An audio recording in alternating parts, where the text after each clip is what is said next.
Hello everyone, welcome to बेटेल IAS. I hope आप लोग बहुत अच्छे होंगे। आज हम 28 जून का न्यूज़पेपर एनालिसिस करेंगे।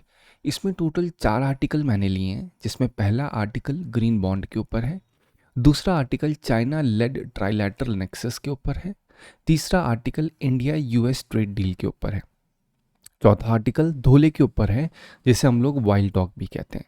हर आर्टिकल किस जीएस पेपर के लिए रेलेवेंट है वो यहाँ पे मेंशन कर दिया है।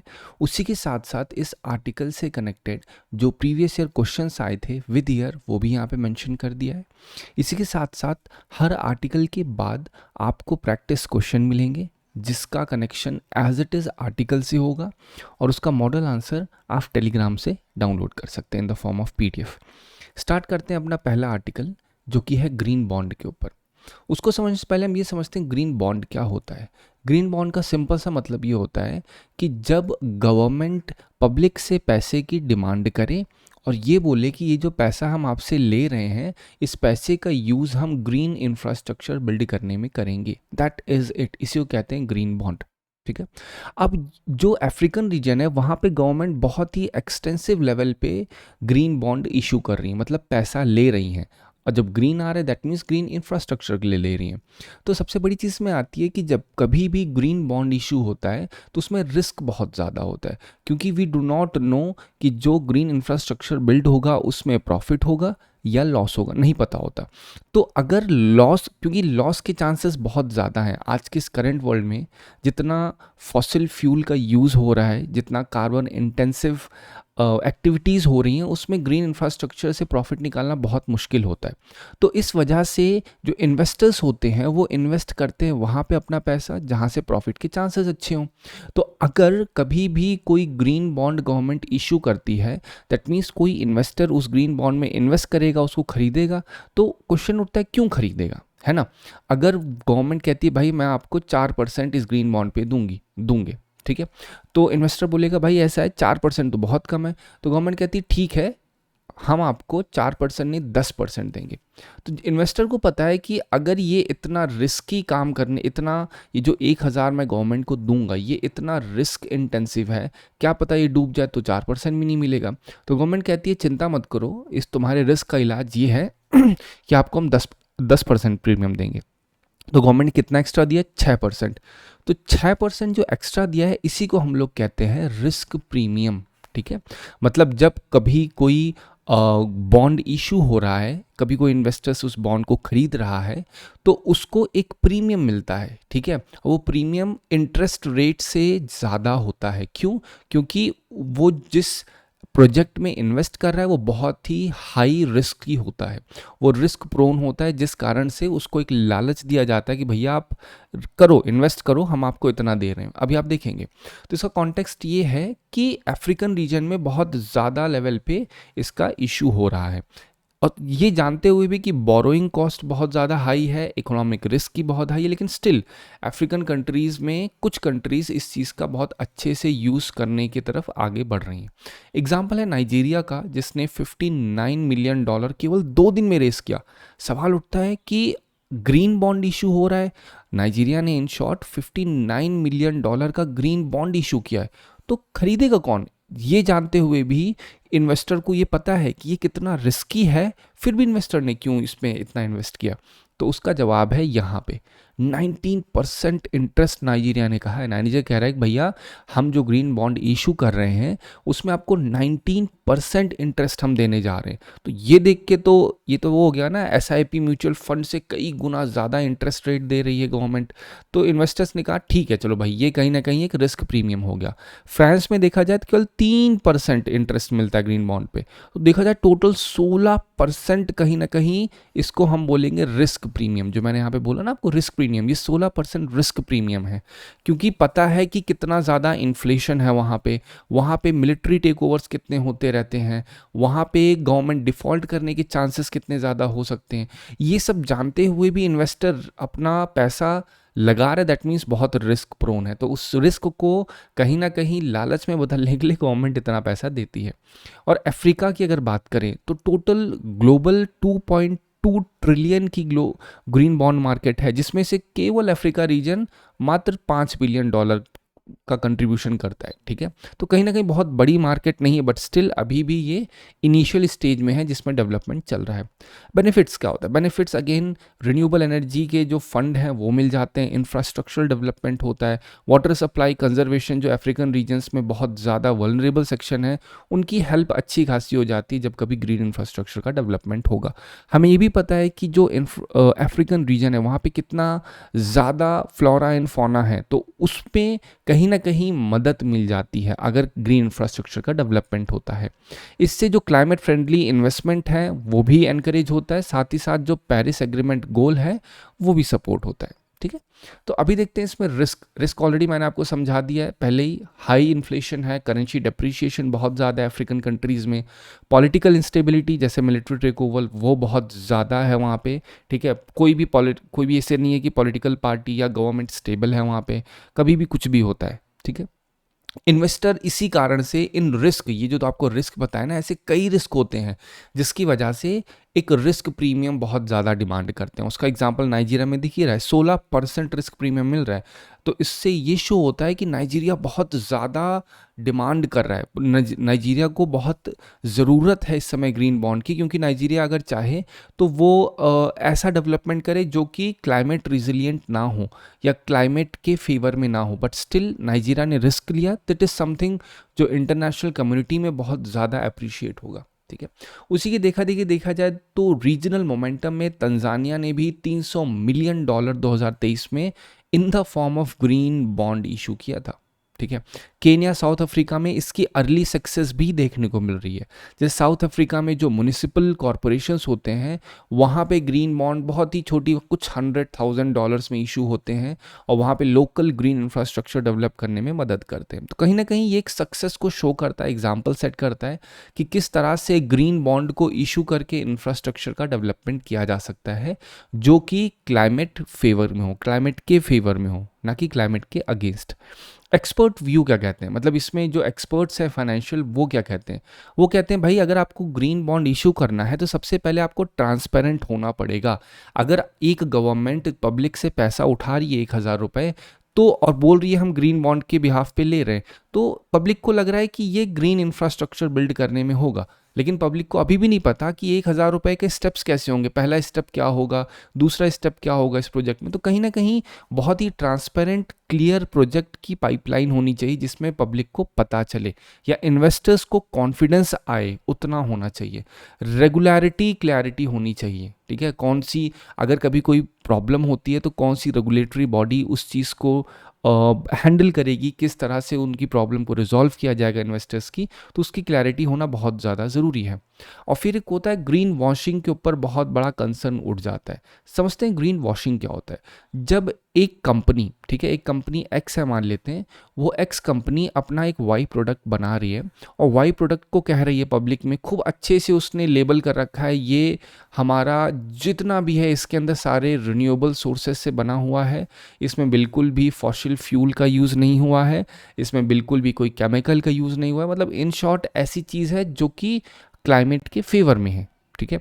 बट ये शो किया है पब्लिक के सामने, एडवर्टीजमेंट किया है, लेकिन इन रियलिटी ये लोग अभी भी उसी चीज़, उन्हीं प्रैक्टिसेस को फॉलो कर रहे हैं जो कि क्लाइमेट के फेवर में नहीं है, ठीक है। इन शॉर्ट कहा जाए ये लोग सिर्फ ये एक बैग है जो पन्नी से बना हुआ है, इसको वॉश करके लिख दे रहे हैं भैया ये हम बनाए हैं जूट से या ट्री से बनाया है, तो इसको कहते हैं ग्रीन वॉशिंग। इससे एज इट इज सवाल भी आया, अभी आपको मैं दिखाऊंगा प्रीलिम्स में ग्रीन वॉशिंग का मतलब क्या होता है। रेलेवेंस के लिए आपका climate finance, sustainable development, environmental conservation, ये जीएस पेपर 3 के रेलेवेंस रखता है। प्लस जीएस पेपर 2 में अफ्रीका इंडिया पार्टनरशिप भी बहुत ज़्यादा ज़रूरी हो जाती है, क्योंकि इंडिया भी कहीं ना कहीं चाह रहा है कि अफ्रीकन रीजन में उसकी एक स्ट्रॉन्ग होल्ड हो।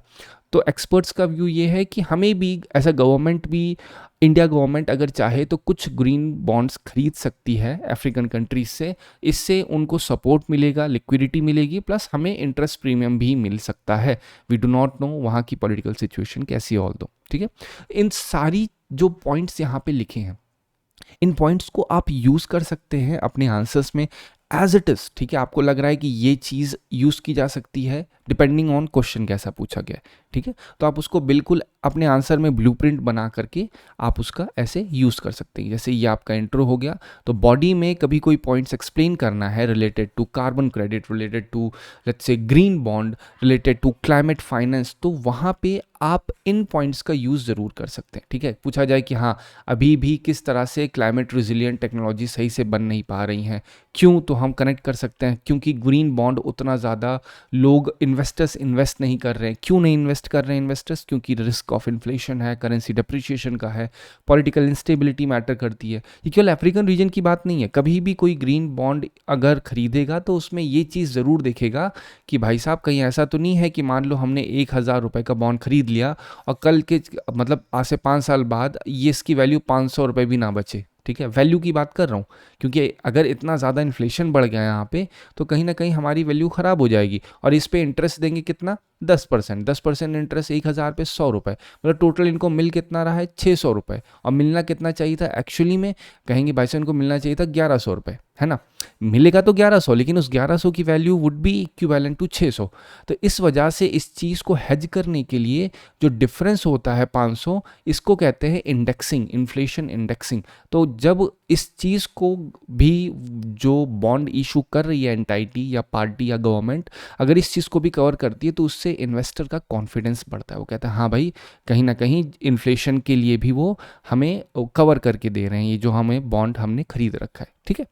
देखते हैं ग्रीन वॉशिंग से रिलेटेड क्या क्वेश्चन आया था। Which of the following best describe the green washing as it is 2022 में इसका क्वेश्चन पूछा गया था, ठीक है। सिंपल सा पॉइंट है, conveying a false impression that a company products are eco friendly and environmentally sound, non inclusion of ये ignoring the disaster ecological consequences. Simple सी बात है, अभी आपको मैंने समझाया, इंप्रेशन फॉल्स डालना है, कंपनी का प्रोडक्ट इको फ्रेंडली है, इन्वायरमेंटली साउंड है, बट एक्चुअली में उनके जो मेथड्स होते हैं, जो उसमें वो इनपुट या रॉ मटेरियल का यूज़ करते हैं, वो ना ही इको फ्रेंडली होते हैं ना ही इन्वायरमेंटली साउंड होते हैं, ठीक है।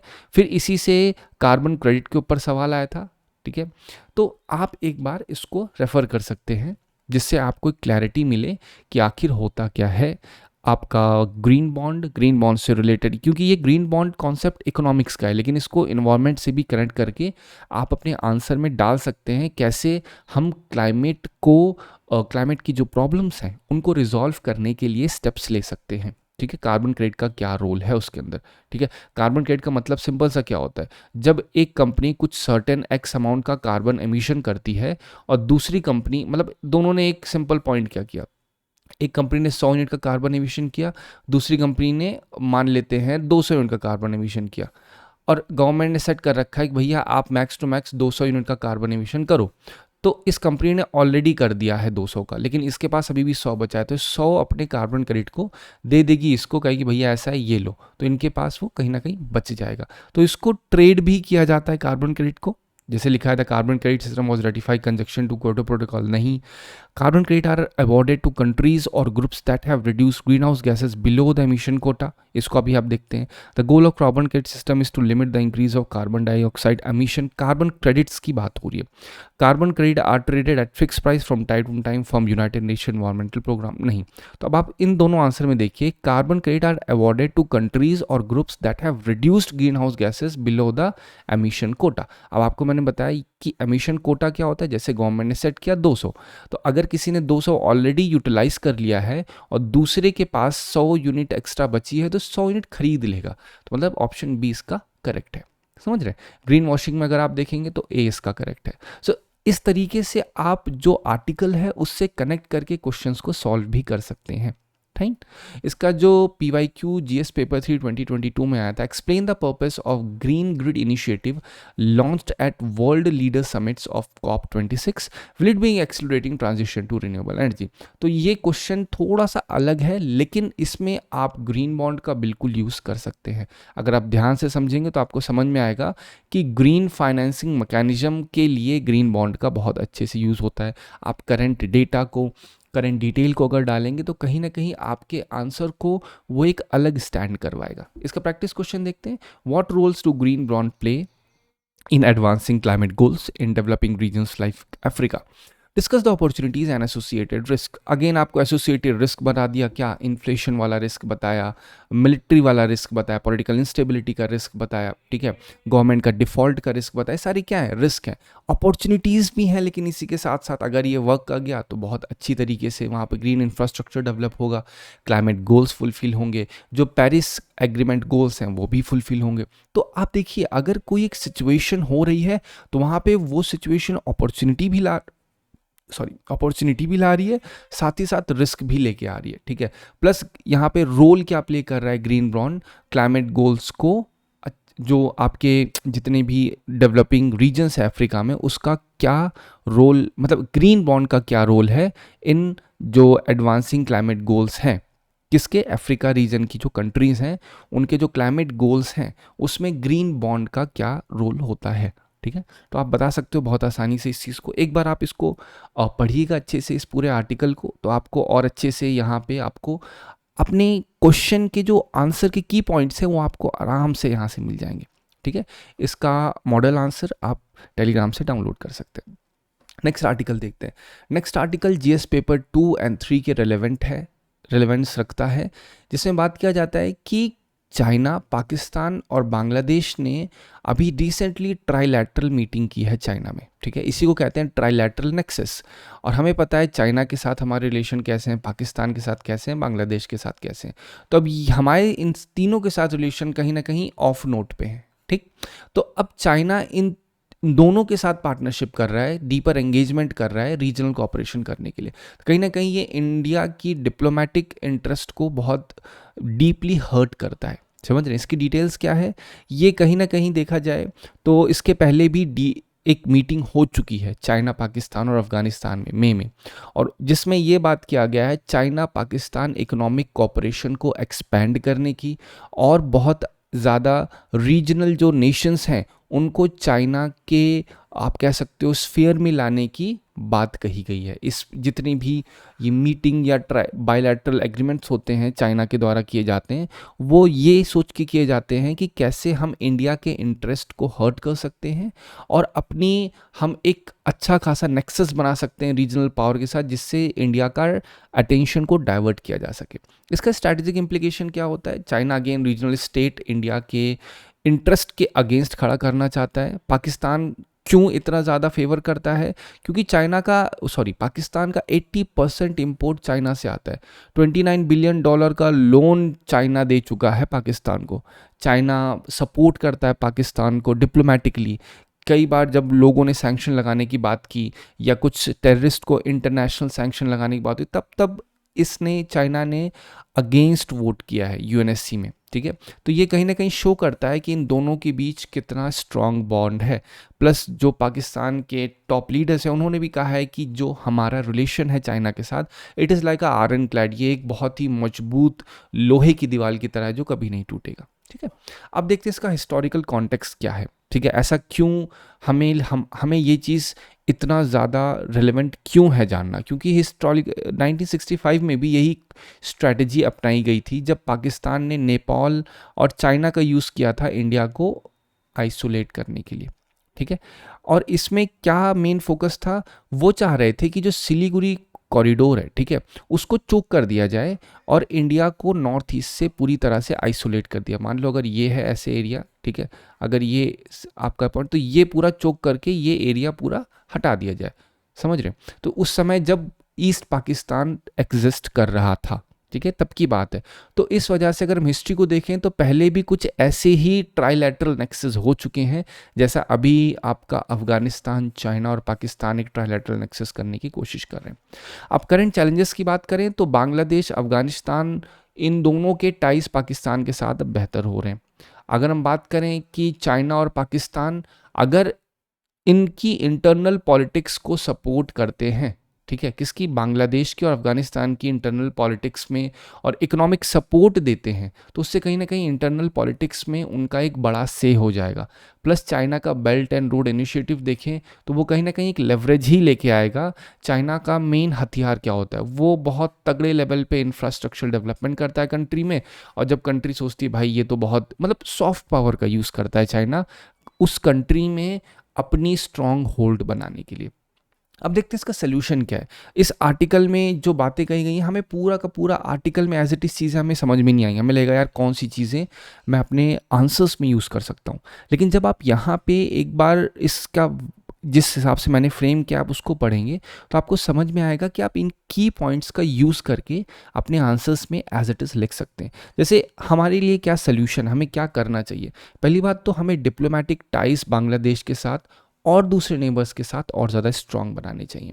रीजनल कनेक्टिविटी में हमें इन्वेस्ट करना होगा, जैसे BIMSTEC, bay of Bengal initiative for technological economic and sectoral cooperation, जो structural and technological economical cooperation की बात करता है बीम्स्टेक, उसमें हमें और ज़्यादा इन्वेस्ट करना होगा।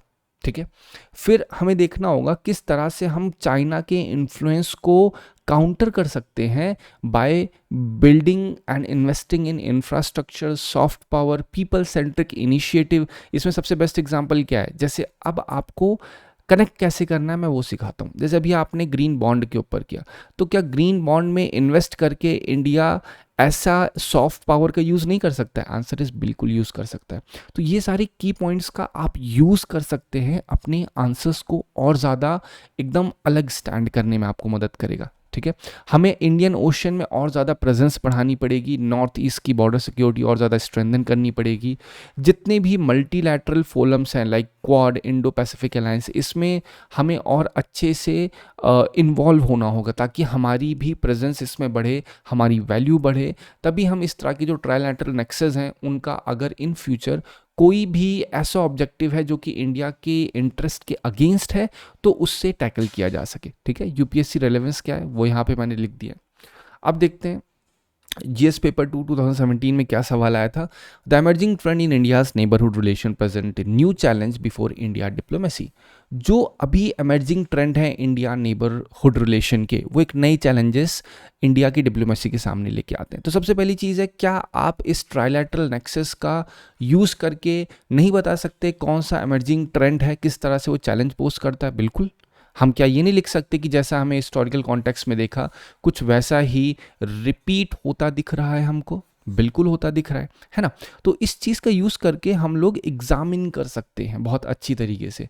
आई होप आपको ये समझ में आ रहा होगा किस तरह से आप आर्टिकल में से की पॉइंट्स को उठा करके अपने आंसर्स में डाल सकते हैं। वरना आप चाहे जितना हिंदू की समरी देखें, चाहे जितना क्वेश्चन न्यूज़पेपर पढ़ें, it will be of no use अगर आप उस आर्टिकल से एक आंसर का ब्लूप्रिंट नहीं निकाल पा रहे, अगर आप उस आर्टिकल से एक क्वेश्चन नहीं निकाल पा रहे हैं। जैसे मैंने यहाँ पे आपके लिए क्वेश्चन क्या है, analyse the implication of China led trilateral forums involving Pakistan and Bangladesh for India's regional strategic interest. ठीक है, क्या कह रहा है, जो चाइना लेड ट्राइलैटरल फोरम है जिसमें पाकिस्तान और बांग्लादेश इन्वॉल्व है, इसका क्या इफेक्ट होगा इंडिया के रीजनल स्ट्रैटेजिक इंटरेस्ट पे? सोच के देखिए क्या इम्पैक्ट होगा। तो ये पूरी तरह से कनेक्टेड है इस आर्टिकल पे। इसका आप मॉडल एक बार खुद से पहले आप कोशिश करिएगा आंसर देने की, लिखने की, 2 पार्ट में डिवाइड करने की, उसके बाद आप इसका मॉडल आंसर पढ़िएगा तो आपको एक अच्छी तरह से आइडिया होगा। ठीक है, थर्ड आर्टिकल देखते हैं कि हमको पता है यूएस ने इंडिया के ऊपर टैरिफ लगाया था जो कि अप्लाई होगा 9 जुलाई से। 26% टैरिफ कहा है लगाने के लिए अमेरिका ने इंडिया के प्रोडक्ट्स पे। तो अगर ये अप्लाई होगा तो इंडिया से जितने भी प्रोडक्ट्स जा रहे हैं उन सब पे 26% का टैरिफ लगने जा रहा है। तो कहीं ना कहीं ये चीज़ बहुत ही ज़्यादा इम्पैक्ट करेगी इंडिया के ट्रेडर्स को। ठीक है, तो इसी वजह से इंडिया ने बहुत स्पीडी रश किया है, ठीक है, जिससे वो मिनी ट्रेड डील साइन कर सके यूएस के साथ 8 जुलाई से पहले पहले। क्यों? ताकि जो हाई टैरिफ्स हैं, जो हार्श टैरिफ्स हैं, उनको अवॉइड किया जा सके, जो कि 9 जुलाई से इम्पैक्ट में आ जाएंगे। ठीक है, और इसमें की डिटेल क्या थी? की डिटेल ये थी, वो आपको मैंने ऑलरेडी बताया, इंडियन नेगोशिएटर्स यूएस में गए हैं डील फाइनलाइज करने के लिए, और अगर कोई भी एग्रीमेंट नहीं हो पाता, अगर ये जो मैंने कहा मिनी ट्रेड डील, अगर इस टाइप की मिनी या मैक्रो ट्रेड डील नहीं आ पाई तो 26% का टैरिफ अप्लाई होगा ऑल इंडियन एक्सपोर्ट पे जो यूएस में होते हैं। मतलब अगर कोई सामान हम 100 रुपये का इंडिया बना रहे हैं तो हमें यूएस में भेजने के लिए 126 रुपये एक्स्ट्रा पे करने पड़ेंगे। मतलब अब यूएस में हम जब बेचेंगे उसको तो कहीं ना कहीं 150 में बेचेंगे। अभी तक यूएस में बेच रहे थे 110 का, 40 रुपये एक्स्ट्रा। आपको लगता है कि यूएस में 40 रुपये एक्स्ट्रा कोई पे करेगा? तो लोग दूसरे प्रोड्यूसर से या दूसरे मैन्युफैक्चरर से सामान लेना पसंद करेंगे। ठीक है, तो ये कहीं ना कहीं एक बहुत बड़ा चैलेंज है इंडिया के सामने। इंडिया यूएस ने पहले ही लगा दिया था, लेकिन 90 दिन का पॉज दिया था कि भाई ठीक है अभी 90 दिन के लिए हम टैरिफ रोकते हैं, लेकिन ये 8 जुलाई को ख़त्म हो रहा है। इस वजह से हम कहीं ना कहीं इस हरी में हैं कि कोई डील साइन हो सके जिससे टैरिफ कम किया जा सके। अब मेन हर्डल्स क्या हैं? मेन हर्डल ये है कि यूएस इंडिया को एक्सपोर्ट करता है जेनेटिकली मॉडिफाइड क्रॉप्स, काऊ मिल्क, डेयरी प्रोडक्ट्स इंडिया में आते हैं, यूएस से एक्सपोर्ट होके आते हैं। तो अगर टैरिफ हाइक होता है तो ये दोनों चीज़ें इम्पैक्ट होंगी। जो जेनेटिकली मॉडिफाइड सीड हैं, अगर इसका रेट बढ़ गया तो कहीं ना कहीं जो इंडिया के फार्मर्स हैं उनके ऊपर इम्पैक्ट करेगा। तो वो लोग वैसी क्रॉप्स के ऊपर नहीं जाएंगे जो कॉस्टली है, क्योंकि अगर वो कॉस्टली जाएगा तो उसका सेल भी कॉस्टली होगा। तो क्या जो कस्टमर्स हैं वो हाई सेल पे उस चीज़ को खरीदेंगे? तो ये इकोनॉमिक सिचुएशन को डीस्टेबलाइज कर सकता है। ठीक है, इंडिया डिमांड क्या करता है? इंडिया डिमांड करता है कि जो यूएस टैरिफ हैं वो इन गुड्स पे हटा दिए जाएं, जैसे टेक्सटाइल हो गया, जेम्स एंड ज्वेलरी हो गया, लेदर गुड्स हो गया, shrimp, oil seed, grapes, bananas, इन सब पे इंडिया चाहता है कि यूएस टैरिफ हटा दे, क्योंकि ये बहुत ही प्राइमरी लेवल के गुड्स हैं जो इंडिया का प्रोड्यूसर, मैन्युफैक्चरर वो एक्सपोर्ट करता है चाइना उधर यूएसए में। तो इंडिया चाहता है कि इससे यूएस टैरिफ हटाए, इसका रिमूव करे। अब आता है इसका सोल्यूशन क्या है? सोल्यूशन पहला तो ये है कि इंश्योर किया जाए एक ट्रांसपेरेंट और बैलेंस्ड नेगोशिएशन हो, जिससे फार्मर और कंज्यूमर दोनों का इंटरेस्ट बना रहे। और दूसरा सोल्यूशन ये है कि हमें ना अपने एक्सपोर्ट को डाइवर्सिफाई करना होगा। ये आपको लास्ट आर्टिकल में ही, मैंने इसके पहले जो आर्टिकल था 2-3 दिन पहले, वहाँ पे मैंने डिस्कस किया था कि हमें अपनी मार्केट डाइवर्सिफाई करनी होगी। यूएस के ऊपर हमें डिपेंड नहीं होना होगा कि भैया बस यूएस ने अगर ऊपर नीचे किया तो हमारी मार्केट डिस्टेबलाइज हो जाएगी। हमें और ज़्यादा डाइवर्सिफाई जब करेंगे, यूएस के अलावा हम यूरोप में फोकस करें कि वहाँ पे भी हम अपने प्रोडक्ट को एक्सपोर्ट करें। तो अगर यूएसए ने ऊपर नीचे किया, हम ठीक है भैया तुम रखो, हम यूरोप में डाल देंगे। यूरोप ने ऊपर नीचे किया, चलो हम रशिया में डाल देंगे। रशिया ने ऊपर नीचे किया, चलो अफ्रीकन कंट्री। तो कहीं ना कहीं this is what we mean when I say कि हमें अपनी मार्केट को डाइवर्सिफाई करना है। हमें रेगुलेटरी चेक्स बहुत अच्छे तरीके से स्ट्रेंथन करने होंगे, चाहे वो जेनेटिकली मॉडिफाइड क्रॉप्स हों और जो हम डेयरी इंपोर्ट करते हैं। क्योंकि कभी ऐसा ना हो कि भाई हम अगर एक 100 रुपये का जेनेटिकली मॉडिफाइड सीड है, दूसरा 85 रुपये में आ रहा है, तो उसका रेगुलेटरी चेक होना बहुत ज़रूरी है। ऐसा तो नहीं है कहीं उससे इंडिया के सॉइल पे इम्पैक्ट होगा या कोई इन्वेसिव स्पीशीज़ का खतरा बढ़ जाएगा। तो ये चीज़ को मद्देनज़र रखना बहुत ज़्यादा ज़रूरी है। अगर हम देखें जाए तो मल्टीलैटरल प्लेटफॉर्म्स का यूज़ करना भी बहुत ज़रूरी है, जिससे हम ट्रेड डिस्प्यूट्स को सॉल्व कर सकें। Make in India, free trade agreements को और ज़्यादा हमें प्रमोट करना होगा, जिससे हम पहली बात तो प्रोडक्ट्स को इंडिया में मैन्युफैक्चर करें और फिर फ्री ट्रेड एग्रीमेंट्स करें कंट्रीज जैसे ऑस्ट्रेलिया के साथ हमने किया, फिर कनाडा के साथ करें, यूके के साथ करें, यूरोपियन कंट्रीज़ के साथ करें। इससे क्या होगा, हमारी मार्केट डाइवर्सिफाई होगी। जब मार्केट डाइवर्सिफाई होगी तो हमें खतरा नहीं बढ़े, जिस तरह से भाग के दौड़ के अभी हम यूएस पहुंचे हुए हैं कि भैया टैरिफ कम कर दो, नहीं तो बहुत दिक्कत हो जाएगी। तो ये चीज़ को बचाने के लिए, ये चीज़ आगे इन फ्यूचर ना हो, तो हमें मार्केट को ऐसे ऐसे ऐसे फैलाना पड़ेगा। ठीक है, आई होप आपको ये समझ में आ गया होगा। इसका प्रीवियस ईयर क्वेश्चन था ट्रेड वॉर्स, बिल्कुल एग्जैक्ट आर्टिकल से आप कनेक्ट करो, are a manifestation of disruptive effect of protectionism that world is facing in the recent time. किस तरह, वाई, हाउ, व्हाट, कोशिश करो। तो आपने कभी कोशिश ये की है समझने की यूएस एग्जैक्टली कर क्यों रहा है? यूएस से कहना है भैया अमेरिका फर्स्ट पॉलिसी हम अपना रहे हैं, कि ऐसा है कि ये जो 100 रुपए में प्रोडक्ट लाके बेच रहे हैं, ये जो अमेरिका के प्रोड्यूसर्स हैं उनको प्रॉफिट नहीं हो पा रहा, इस वजह से हम टैरिफ लगाएंगे। तो 126 में, जैसे मैंने कहा 26% प्रॉफिट, 26% टैरिफ लगेगा, तो वो 100 रुपए का प्रोडक्ट 126 में आएगा। तो जो अमेरिका वाले हैं उनको तो कोई टैरिफ नहीं देना, अमेरिका ही बनाएंगे, अमेरिका ही बेचेंगे, तो उन्हें 26 रुपये कम देना पड़ेगा। तो वही अगर 100 रुपये में बेचेंगे तो खरीदेगा कौन? सिटीजन्स या पीपल, रिगार्डलेस किसी भी कंट्री के हों, वो फोकस करते हैं कि भाई उनकी जेब कम से कम खाली हो और उनकी इच्छा ज़्यादा से ज़्यादा भरे। ये एक सिंपल सा कॉन्सेप्ट है, सब लोग फॉलो करते हैं। तो अमेरिका के लोग अमेरिका की ही चीज़ों को खरीदेंगे, और जब वो अमेरिका की ही चीज़ों को खरीदेंगे तो उनका पैसा अमेरिका में ही रहेगा, और इससे कहीं ना कहीं ट्रंप अमेरिका फर्स्ट पॉलिसी को प्रमोट करने की कोशिश कर रहे हैं। इसका प्रैक्टिस क्वेश्चन ये दिया हुआ है, एक बार आप पढ़िए, एग्जैक्टली आर्टिकल से कनेक्टेड है। इसका मॉडल आंसर आप टेलीग्राम से डाउनलोड कर सकते हैं। लास्ट आर्टिकल देखते हैं, धोले। धोले एक तरीके का वाइल्ड डॉग है जिसको रिसेंटली फिर से आसाम के काजीरंगा नेशनल पार्क के आसपास देखा गया है। ये कहीं ना कहीं एक एंडेंजर्ड और इल्यूसिव कार्निवोर कहा जाता है, जो कि लोकली एक्सटिंक्ट कहा गया। भैया ये खत्म हो गया, मतलब अब ये एग्जिस्ट नहीं करता लोकली, बट स्टिल अभी रिसेंटली जो KKAL, जिसे हम लोग काजीरंगा कार्बी एंग्लोन लैंडस्केप कहते हैं, वहाँ पे इसकी फोटोग्राफ सामने आई है। तो कहीं ना कहीं ये एक्साइटमेंट या ये एक कंसर्न भी रेस करता है कि भैया अभी भी एग्जिस्ट कर रहे हैं, तो इनकी सेफ्टी या फिर इनका कंजर्वेशन अच्छे से करना, इनके एनवायरनमेंट का कंजर्वेशन जहाँ पे ये धोले रहते हैं वो करना बहुत ज़्यादा ज़रूरी है। की फाइंडिंग्स अगेन क्या हुई है, जो ये एरिया इसमें अमतुरी कॉरिडोर है वहाँ पे कैप्चर हुआ है। Wild life institute of India ने कंफर्म किया भाई ये जो फाइंडिंग हुई है सच है ये, ठीक है। अब सिग्निफिकेंस क्या है? सिग्निफिकेंस ये है कि इससे हमें ये पता चलता है कि काजीरंगा कार्बी एंग्लोन कॉरिडोर की सिग्निफिकेंस, इकोलॉजिकल वैल्यू क्या है, समझ रहे हो। जहाँ पे ये धोले, ऐसा तो है नहीं केवल धोले ही आपको लग रहा होगा मतलब कुत्तों के लिए क्यों इतना कर रहे हैं, ऐसा नहीं है। ये जो वाइल्ड डॉग्स हैं ये अपने आप में एक इकोसिस्टम क्रिएट करते हैं, ठीक है। अगर ये हैं तो आसपास और भी एनिमल्स होंगे जैसे टाइगर, एलिफेंट्स, लेपर्ड। तो अगर हम इनको सुरक्षित करने की कोशिश करेंगे तो इनको सुरक्षित कैसे किया जाएगा? इनके एनवायरनमेंट को सुरक्षित करके। और जब इनके एनवायरनमेंट को सुरक्षित करेंगे तो उस एनवायरनमेंट में और भी तो एनिमल्स होंगे, वो भी कंजर्व करेंगे।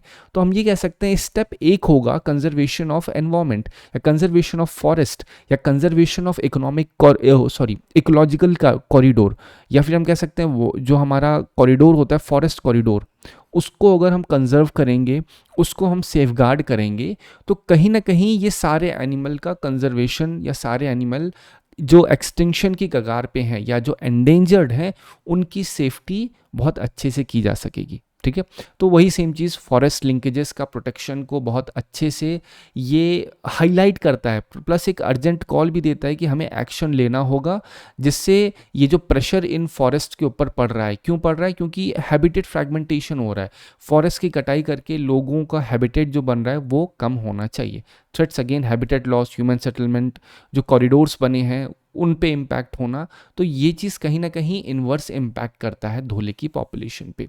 और हमें जैसा पता है वो ऑलरेडी उसकी पॉपुलेशन बहुत ही लिमिटेड है, अगर उसमें भी इनका जो सराउंडिंग इन्वायरमेंट है जहाँ पे ये थ्राइव करते हैं, अगर वो इन्वर्सली इम्पैक्ट होगा तो कहीं ना कहीं इनकी पॉपुलेशन भी इम्पैक्ट होगी, साथ ही साथ ये जो आप देख रहे हो ना इन पे भी इम्पैक्ट पड़ेगा। अब देखते हैं इसका वे फॉरवर्ड क्या है। वे फॉरवर्ड ये है कि हमें वाइल्ड लाइफ कॉरिडोर्स को बहुत स्ट्रेंथन करना पड़ेगा, जैसे काजीरंगा कार्बी एंग्लोंग है। और कॉरिडोर का मतलब क्या? मान लो ये फॉरेस्ट एक्स है, ये फॉरेस्ट वाई है, इसके बीच एक सेटलमेंट बना दिया, तो हमें एक कॉरिडोर सेपरेट बनाना होगा जिससे एक्स से वाई के बीच में जानवर आराम से जा सकें बिना ह्यूमन सेटलमेंट पे इम्पैक्ट किए हुए। तो ये केवल कार्बी एंग्लोंग या काजीरंगा की बात नहीं हो रही, ऑल ओवर इंडिया में हमें वाइल्ड लाइफ कॉरिडोर को बहुत अच्छी तरीके से स्ट्रेंथन करना होगा।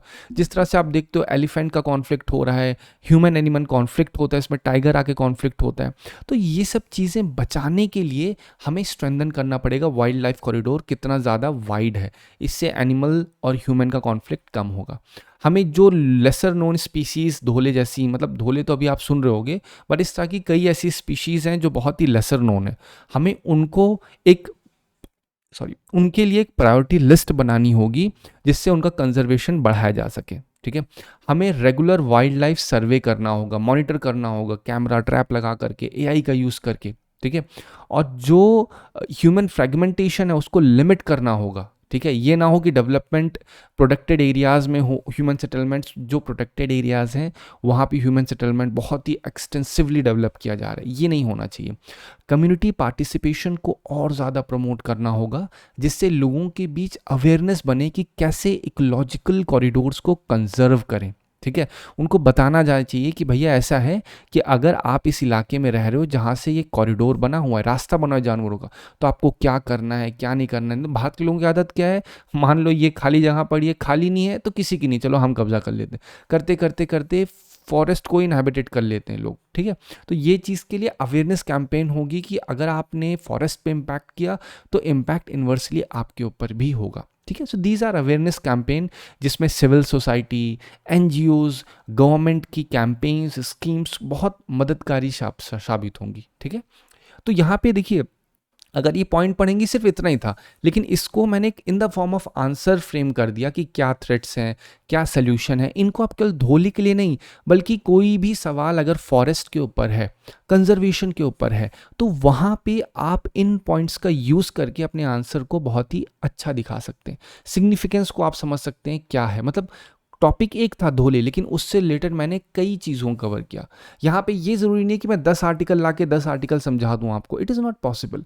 लेकिन आपको 4 आर्टिकल में ही मैंने इन्फॉर्मेशन अप्रॉक्सीमेटली 7-8 आर्टिकल की दी है, समझ रहे। अब देखते हैं इससे क्वेश्चन क्या था जीएस पेपर 3 2018 में। ठीक है, क्या था, how does biodiversity very in India, how is the biodiversity act 2002 helpful in conservation of flora and fauna.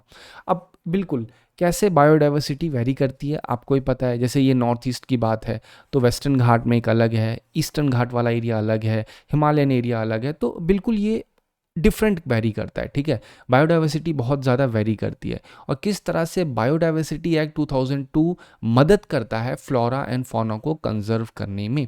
ठीक है, तो ये स्पेसिफिकली हाईलाइट करता है बायोडाइवर्सिटी कॉरिडोर की। बायोडाइवर्सिटी कॉरिडोर में ecological corridor, wild life corridor, सब कुछ आ जाएगा। ठीक है, तो आप उसकी इंपॉर्टेंस बता सकते हैं और कैसे वे फॉरवर्ड हो सकता है वो भी बता सकते हैं। ये इसका प्रैक्टिस क्वेश्चन है, एज इट इज़ आर्टिकल के ऊपर बेस्ड है। ठीक है, आप एक बार दोबारा से आर्टिकल को पढ़िएगा अगेन। इस पूरे जो वीडियो समरी आप देख रहे हैं, इसका बनाने का सिर्फ एक ऑब्जेक्टिव है कि आप आर्टिकल में से बहुत ही ईजिली आंसर्स को निकाल पाएँ, आंसर को आप उसका ब्लूप्रिंट समझ पाएँ। और आप नहीं बना पा रहे हैं तो मॉडल आंसर को देख के उसमें जो की पॉइंट्स हैं उनका यूज़ करके आप एक अच्छे तरीके से अपनी आंसर राइटिंग को बेहतर बना पाएँ। ठीक है, ये होलिस्टिक एक ऑब्जेक्टिव होता है। ठीक है, that is all for today. I hope आपको ये वीडियो हेल्पफुल लगी होगी। Thank you so much.